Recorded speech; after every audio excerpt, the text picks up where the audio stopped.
pagkakatiwalaan ng mas maraming Pilipino. ABS-CBN News and Current Affairs. Panig sa katotohanan.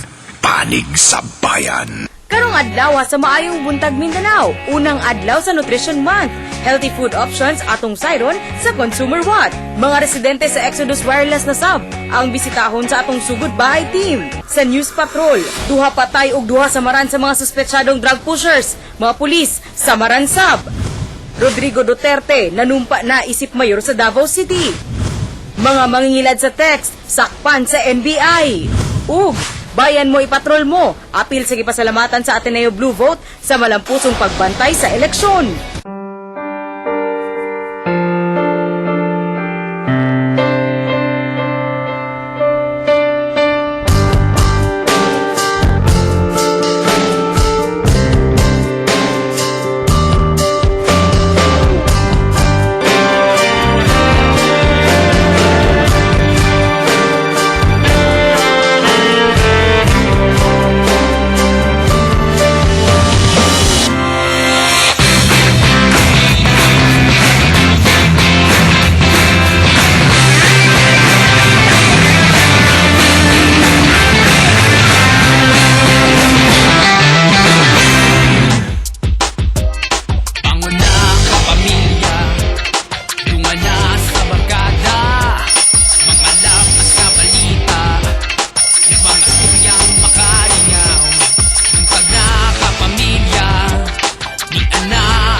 Mga kapamilya, unang adlaw sa bulan sa Hulyo, tuig 2013, busa bangon na mga kapamilya ug dungan natong sugaton ng adlawng Lunes ug usa ka Maayong Buntag Mindanao. It's a sunshiny Monday mga kapamilya. Sigurado ko nga makakatag kinig energy ang pagsikat ni haring adlaw karong buntaga.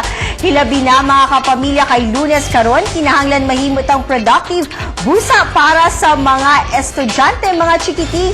Get ready for school na mga kapamilya, and para po sa atong mga empleyado, hilabi na sa atong mga government employees, kinahanglan magsayita kay naay flag racing ceremony this morning. Tama ka diha, Michelle, na nagkanam na og saka si haring adlaw. Busa nagpasabot kini nga Lunes na gyud mga kapamilya. Correct. Og dili magpa-late sa to kung naman tay mga klase o naman tay mga trabaho bisan gipamaulan ta to sa atong team building last Sunday, Mitch. Tama kanina, medyo wala pa ako napakoy hangover sa atong game over the weekend, pero sigurado ko na himong mabulukon sabang inyo ang weekend mga kapamilya. So dapat ang good vibes padayon na siya all throughout the week. Pero kini ha, para magka-good vibes ta karong Monday morning, syempre, good news para hilabi na sa ato ang mga motorista kay naigipatuman sab nga rollback kaganinang kadlawon. Tama ka, Mitch, no? Buena manong good news kini mga kapamilya tungod kay nagpatuman na og rollback sa presyo sa petroleum products karong adlaw. Epektibo alas 12 unok kaganinang tungang gabi, nagpaubos na ang Shell og Petron og 55 sentimos kada litro sa gasolina, 45 sentimos sa diesel ug 65 sentimos sa kerosene. At least good news din labi na kay sa gunson nga 7 weeks gid na nagpatuman ng price increase ang ato ang mga petroleum companies. Una ni atong Saturday nagpatuman sa og rollback ang Flying V sa diesel and gasoline. Pila ba na per liter ang ilang gi-rollback? 50 centavos ang ilang giubos. So naguna-una na daan ang Flying V. O syempre nagpaubos sab ang Phoenix Petroleum kaganinang alas 6 o karong alas 6 sa buntag sa parehas nga presyo sa gasolina ug diesel. Ayan, at least medyo makatipid-tipid ta, makamenos sila na ang ato ang mga motorista. Pero kini, speaking of July, mga kapamilya, Nel, pag July yung sa imong ma-remember labo na pag-estudyante ka. Nutrition Month na. Tama, Nutrition Month. Kasagaran sa tong mga estudyante, dunay mga activities during Nutrition Month. Siguro maghikay sila og mga masustansya, mga pagkaon, gulay ug mga prutas. Ayan. Pero gawa sa mga masustansyang pagkaon mga kapamilya, naaputay mga ginatawag nga healthy and therapeutic na mga pagkaon kung unsa kini sayro nato. Miadtong 1999 na desisyon na ni Swami Mahaprabhu nga i-try mahimong vegetarian aron makabaton og mas healthy nga lifestyle. I only ate vegetation, which is what the word vegetarian comes from, and dairy products like milk and cheese, etc. Apan dili lang mga vegetarian ang nahilig sa mga healthy food. Kay tungod sa popularity sa pag-adapt og healthy lifestyle, mas available na karon sa market ang mga alternatibong pagkaon nga parehas lang og lasa sa atong ordinaryong pagkaon, apan mas nutritious. Sa mga mahilig sa meat, pwede pang alternative ang therapeutic tofu na rich in protein, nga tabang sa pag-build o pag-repair sa atong tissues.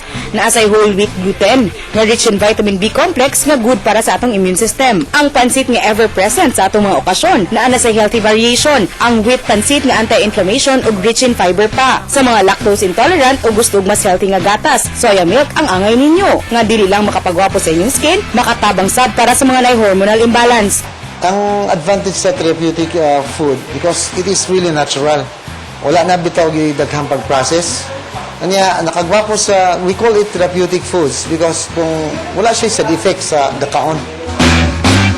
Siyempre, dili sa mawala ang mga paborito natong pangmerienda na ay mapalit karon nga pandesal nga low in sugar ug with omega-3 nga nagapaubos sa blood pressure.